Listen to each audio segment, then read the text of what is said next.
Paul is born in Brussels. He is an anthropologist, a sociologist with a special interest in the cognitive sciences. He has written 7 books on capitalist economics. He is born and raised in Belgium, and he has been a professor at the University of Brussels, logically, Cambridge, Paris 8, University of California at Irvine. He was a visiting scholar of the Human Complex Systems programs at the UCLA. Sorry. Welcome, Paul. Thank you. Thank you so much first for having me here, because I just wrote in my application for being an attendant here, and I had the surprise to get a mail back saying, why aren't you one of our speakers? And that's very very nice, and thank you for that. This is part of the interviewing process yesterday, and I thought it was interesting to take a picture of the cameraman, because as you see, he's got an exoskeleton, and I'll come back to that later. You referred, thank you, to the fact that I'm an anthropologist by training, and I'm going to look at things in that particular perspective. That doesn't mean at all that I will look at transhumanists as being a tribe that I would be studying. It's more that I will have a general reflection about the human race, where it currently stands, and where I see transhumanism fitting in there, or failing to fit also. If we look not as a sociologist, not as a social anthropologist, and the way we've been faring so far, our species, for a bit over 1 million years, the first thing we need to do, I believe, is look at ourselves as being an animal with some specific properties, and this animal, like most, is mortal. Individually, the species has done pretty well so far, but individuals are mortal, they will disappear. There are other features to our species, as the biologists would describe it. We are social animals, like bees and ants and the great apes, and so on. We are a colonizing species, and that means that we have a tendency to invade as much as can be done the environment which is compatible with our existence. And we are also what the biologists would call an opportunistic species. When you talk about an opportunistic plant, it is related to the colonizing behavior. It means that it has a great ability to invade new environments. But in the case of animals, opportunistic means also that it has that possibility of changing strategies whenever it meets obstacles in trying to fulfill its needs. So I think that's the first way we should really look at things and see how transhumanism and how the current developments of our species develop within that particular environment. I'll start with the easy part, which is the fact that we are mortal. Philosophers over the years have noticed that it is a problem to us because we have consciousness and we can actually modelize in our brains or elsewhere the fact that we are mortal as an individual, and we've regarded as a species that as being a problem from the very beginning. Rousseau, in his discourse on the origin of inequality, said that the fact that the individual realizes that he or she will not be there forever is something that makes the species as a whole unhappy species. I'm currently reading that very interesting book that you're probably familiar with, the book by Stephen Cave called Immortality. And I will briefly say a word about his 4 categories. If you're not familiar with that, I'll just say very briefly that in our attitude as a species towards the fact that we are individually mortal, we developed 4 kind of types of representation. The first is an attempt to staying alive. We do try to pursue in our being. A couple of us, after reflection about the issue, decides to commit suicide, but most of us will go until the death, which comes through internal or external causes. Another approach to the issue is a view of resurrection. Having noticed that our body at some point decays, we can think of the idea that we will be resurrecting, that the representation of who we are will come back at some point through some technology or other. There may be another attitude saying that we don't have to worry about our body at all because there's something which is immortal by nature, which is our soul. And the final, I would say, kind of solace type of approach is saying, well, there's something like legacy. We can survive in some way or other as being part of people's memory, as a name on a tombstone, as people reciting our poems or looking in museums at the paintings we've painted, and so on. And Stephen Cave's remark is very interesting in saying that there's one civilization which did the best possible job ever about these four types of approaches, which is the ancient Egyptians. They worked consistently within the context, of course, of the technology that was available to them. They worked consistently on the four aspects, and there's no way we can actually equate them in that respect.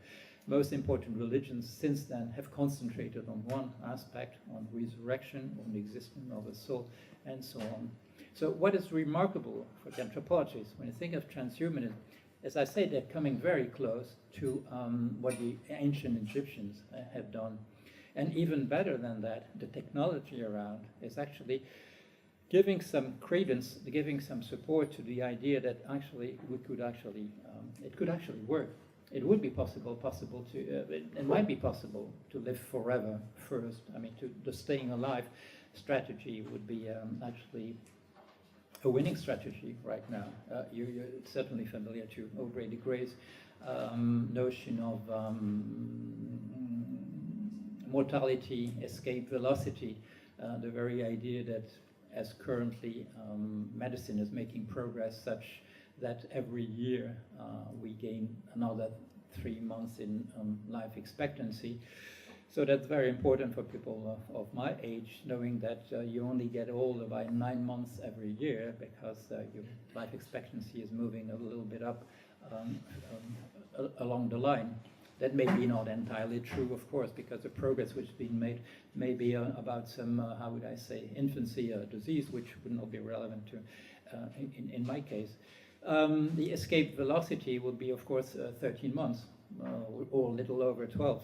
As soon as we go over a gain of 12 months in life expectancy every year, we could imagine that we could go on forever. So we're pretty good. We have an advantage on the Egyptians, is that we can actually, I mean, there's some plausibility, from a technological point of view, to defending that view. About resurrection, the transhumanists are working on that very much so. Not everybody might be convinced by cryonics, but it's part of what the values which is represented by the movement. And Jose just gave us an example of somebody who actually works very well across the board. The notion of the soul, of something that would actually be, if I translate it as it's in my vocabulary as a former programmer, I would say that the notion of the soul is very close to what we would call a platform-independent piece of software, something that actually is there and that is very much present, like the working of a word processor, but that would be adaptable to a variety of environment, and God knows, maybe could be entirely dematerialized as, I don't know, some kind of connection between particles in some kind of space. As far as the legacy issue, well, if you actually live forever, the legacy issue is much less important, just maybe in terms of personal image that you would like to have the name of your own name being attached to a high school somewhere. But if you live forever, there's no big deal about that. So that's for the mortality aspect. As far as the colonizing dimension of our species, that's very much a challenge, because take another well-known from documentaries colonizing species, the lemmings. Lemmings are little mice, actually, And we've seen some people claim it's a legend. It's not a legend at all, that the lemmings sometimes move in large groups, that they try to cross a river which is much too wide for them to cross, or that they try to go to the top of a mountain trying to find another valley. What are they doing? They've exhausted their environment. They've gone beyond the carrying capacity of their environment, and they're trying to find another one. And actually, human beings do exactly the same. If you're interested, for instance, in the efficienting of villages in Africa, it's a process that you can see. At some point, quarrels develop within villages because actually you're reaching the carrying capacity of the environment, or you have to move for 3 hours to find a field around your village. Then conflicts start in the groups until they fission. Typically in Africa, the way that develops is without any consciousness of the process being at work. It's a true witchcraft accusation that go between people. But I've seen the same. I mean, you don't have to involve witchcraft. I've seen the same developing when I was a fisherman as a young man in Brittany. I saw the same thing developing within crews. That when there was too much economic pressure on a crew, because there were a lot of little kids being added to the family group, that these crews would explode and actually be brought down to a more profitable type of venture. Now, the difficulty now is that we don't have any obvious other environment. We don't have a valley that we can find easily around us. So we are faced with the fact that we haven't actually, how do I say, managed to control the process of our colonizing habits. We still develop. When I was a kid, we were told that there would be a ceiling to the development of the population. We know that's not true. If things go on as they do, by the end of the century, I think it's 24 billion people that will be on the surface of the Earth. So we're reaching very much the end of our carrying capacity of our environment. Now we're developing alternative approaches, like we're toying with the idea of going to visit other planets and to settle there. And I'll go back to that because I think that's very relevant to transhumanism for the supporting my final thesis. Our social behavior, I won't say much about that, except that we are meeting a major obstacle that in our Western world for the past 40 years, we've got the dominant ideology goes very much against what we are as a species. If we survive so far, it's essentially because we are social animals, that we cooperate, that we work together to solve things. If you've seen that wonderful movie or film from the late 30s, San Francisco, you may remember that scene where the town has burned, and suddenly there's a little boy coming to the people who are there in the tents, the people who survived the destruction through an earthquake, and says, well, the fire is out. And then you see the crowd that goes up and goes back to rebuild the town. We can do that. That's the way we do it. But we don't rebuild towns through competition. That's not the way it works. But we're told again and again and again that we're living in a world where it's competition, where it's the war of everybody against everybody else that's actually making the world, the human world work. That's not true. That's not the way it has worked. As an anthropologist, you can find endless proof of what I'm saying there. Final feature, final trait of us, we are opportunistic. You may be aware of that Spanish philosopher called Ortega y Gasset. In the 30s and 40s, he said that we're a species that got out of nature by developing a technology. That technology is something else. That there's a difference between a major difference between getting close to a spontaneous fire in nature to get warmer, and trying to maintain fire. There's a major difference between finding shelter in a cave and building a house. If you think of us as an opportunistic animal, you would say, no, I mean, this is nonsense. I mean, this is still part of our animal nature of trying, when we meet a challenge, to find a way around of the issue, to try to solve it and change strategy if necessary. Building a house is another strategy for getting warm. Maintaining fire is another strategy getting warm again. I personally, and I think that's where I'm close to the transhumanism, that I share some major fundamental belief. I don't think technology is something which just gets out of nature and that we should fight. The difficulty we have in Western civilization is that our Western civilization, as opposed to the Far East, spontaneous philosophies like Confucianism or Taoism, is that within our view, we have that view being based on the myth of Prometheus. It's not good to get into a technology and you'll be punished for doing that. Within Western world, anybody who's developing technology had to fight against this particular view, and I think that's what you're still doing, and thank you for your fight as a little aside. The difficulty is that when you do that, and because of that Promethean view, is that images like mad scientist or science fiction, whatever, attached to you. The mad scientist view image, I think, is important to deal with. The mad scientist may be somebody who's trying to produce some really weird utopia, or in some cases try to develop a dystopia because being totally cut out of the real world, that scientist is actually developing some weird view that will not work. The idea of mad scientist, I think, is also attached to the view that the scientist is inconsequential, that he's fascinated with what's going on and forgets about the major issue. And the main example would be Mr. Oppenheimer, who worked on the development of the nuclear warheads, and said after the time that we were so excited by the challenge of the intellectual problem that we forgot about the issues being dealt with. And that's totally irresponsible, of course. I mean, there'll be a lot of writing about his attitude, because we're left with the nuclear bombs that he developed with some others as part of the Manhattan Project. So I think that that's something to be aware of, not to look like inconsequential, that you promote something and that you have no actual clue about what are the possible consequences of that.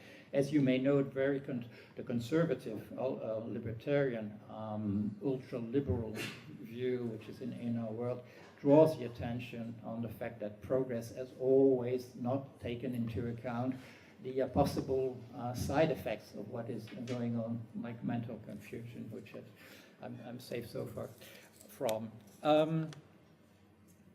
Another view is that science fiction, well, what you're talking about is science fiction, and that's a difficulty which is linked to, I would say, an existential fact, which is that about the future, we know much less than about the past, because the past has happened. We can know whatever we want with the proper technology about what it was. About the present, we're quite well equipped, and the computer may give us a further tool to understand the present. But about the future, if you say anything about the future, you're quite exposed to being criticized for that.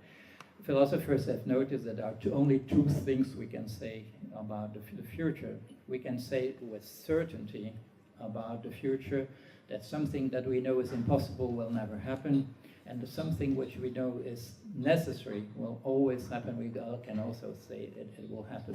But for anything else, which a philosopher calls the possible contingent, that may happen or no, and that we know is possible, if you say it will happen, you may be into some difficulty. You may be challenged for what is called overstatements.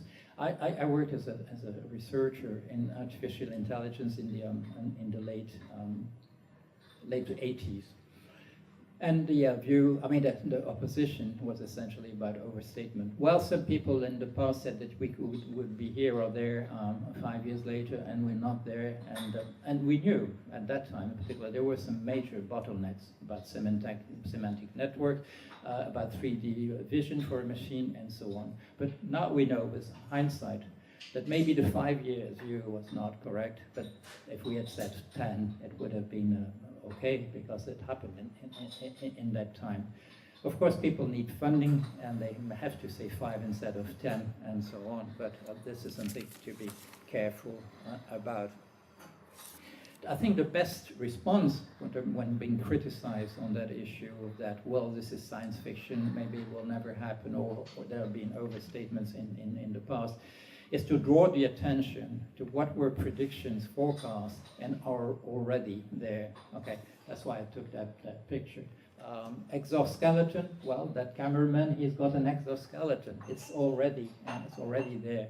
I was in a conference, it was in a debate some time ago, like 3 weeks ago, and one of the person there was a futurist, a professional futurist. And unfortunately, he's in his 90s, and he's a bit stuck in time. And so you would say it in that conference, in that debate, this will happen in the coming 20 years. And he was not aware that it had already happened in the past 20 years because, you know, I mean, his way of updating his data is quite obsolete. The thing to do is to show it's already there. But there's a difficulty there. And that's a difficulty that I'm aware of from my experience in artificial intelligence. There's a tendency that if you reach your aim will disappear as being part of your field.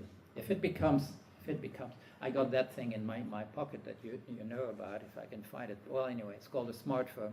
And that smartphone, there's a lot of artificial intelligence already. It's not called artificial intelligence, it's called a telephone. But it's there, it's already there. I think the thing to do to protect yourself in a discussion or to support your argument is to say, we said this in the past 10 years, and it's there now, and it's a problem that we have to solve because of this or that implication of it. I will finish with my conclusion, my view about what I think that you're doing, and with maybe some additional advice about that. There is a race currently developing in the world between two processes. One is a consequence of our colonizing behavior and the destruction of the environment we bring, the carrying capacity of our species is reaching really a limit. Things go very fast. I don't have to tell you about climate change and things like that, and raising of the rise of the waters and so on and so on. It is happening. There's a race. There's a possibility. And some serious people say it's a question of 2 or 3 generations, which means 60 to 90 years, that like we do with some others, simply because we're making the environment unfriendly to us. We are linked, as you know, to very specific conditions. We have to breathe an air with a specific portion of oxygen between being in it, and with the total absence of things which are toxic to us that would kill us. We have to have access to what we call drinkable water every couple of hours. We have to eat a very specific type of thing that our body can assimilate. This is a very small range, actually. Our planet has been nice to us until now, but now we're making it impossible. That's one of the rays, which is a kind of unbridled one. There's another unbridled one. It's our capacity of being a social and opportunistic species which has developed technology, and that technology is wonderful and something unheard of. We have no proof that anywhere else in the universe. We may speculate as we wish, saying that probability theory tells us there must be something like that somewhere else. We have no proof of that. We've been trying to get contact with or see some sign of signal now for about 50 to 60 years. We haven't seen anything. We are remarkable, and there's something we have to be very proud of, and not being ashamed by calling whatever we create as being artificial or unnatural and so on. This is us, and this is something we should be proud of. Now the difficulty is that if we destroy our planet, we have to find a way of going there, of going in another place, and to survive in another place. The things which are being developed currently, the way towards immortality, we need to be, if we need to go to another star system, it won't be luxury that we'll live 1,000 years. We'll need to do so. It's impossible to otherwise. Traveling in space requires also that we are modified. We have to be different. We're not very good at living through cosmic rays. Even pilots of our airplanes have problems with that, and embark through too. We have to modify ourselves if we want to do that. If we destroy our environment like we do now, if we don't find a political way of restricting that process, we have to go and colonize other places if we want to survive at all as a species. Now, there's an alternative scenario, which is the Terminator one, which is that we're so clever that we actually manage to replace ourselves by self-reproductive machines, and that's not impossible at all in my view that we do that. If we can make robots, we can make robots that can change themselves, and we have now the capacity of making robots that will improve on who they are because of unsupervised learning in machines. We would survive, but as ancestors of the thing that will actually colonize the universe. We have to think of that. Now, where do I locate transhumanists in that? I deem them, that word they're using is a catalyst. They are a catalyst within that process. They are helping our species to understand what it's actually doing by self-reflection, in the same way as the philosopher, what was his name, Shelley. He said, well, human being is the way that world comes to consciousness of its own existence. I think the transhumanists might be the people, or should be the people, who are self-aware, who represent that self-awareness of where we're heading and what we're actually doing. And to provide the tools to suggest that we should actually maintain our planet as a living environment to us, because we're not too sure about how the other two scenarios of the Terminator one, or the, I would call the Interstellar one, if you've seen that movie, would develop. So there is a mission. I've just two remarks to finish. I think there are obstacles. There are obstacles, and there are two main obstacles to what you're trying to attempt. The first one, I was aware of that, and but I noticed it in one particular session. There are two opposing, clashing political views within your movement. The issue hasn't been a process of transcending left and right. There is a choice that needs to be made in the survival of our species, as regarding it as the survival of individuals fighting for themselves in a process very similar to the invisible hand of Adam Smith, with self-centered, ego-centered behavior, imagining that the process will work in that way. In our experience of the economy, particularly in 2008, the invisible hand of Adam Smith fails to operate in some places. When Goldman Sachs, as a bank, starts betting on the dismissal, on the downfall of the system, because that's a way for them to make money, it shows that the indivisible hand is not working at all. It is self-interest may lead to try to accelerate the process of destruction. There is that clash. We need to decide whether we want to develop the process in a individually self-centered view or in the general interest view, and there's no possible, how would I say, way of transcending that by saying, well, left and right have disappeared. Why do I say that? Because the process that the transhumanist movement is going through in that opposition between capitalism being something that will prevent the survival of the species and capitalism being the solution, the panacea for the future, we've seen that before. It's something that tore apart the anarchism of the past. There also already there was that particular clash between either the individual, how was it called, the ego and the zone of in 1844 from Max Stirner, the very self-centered type of proto-libertarian view, and the opposite view within the anarchistic movement with Kropotkin and Bakunin writing books about solidarity, and that's how the way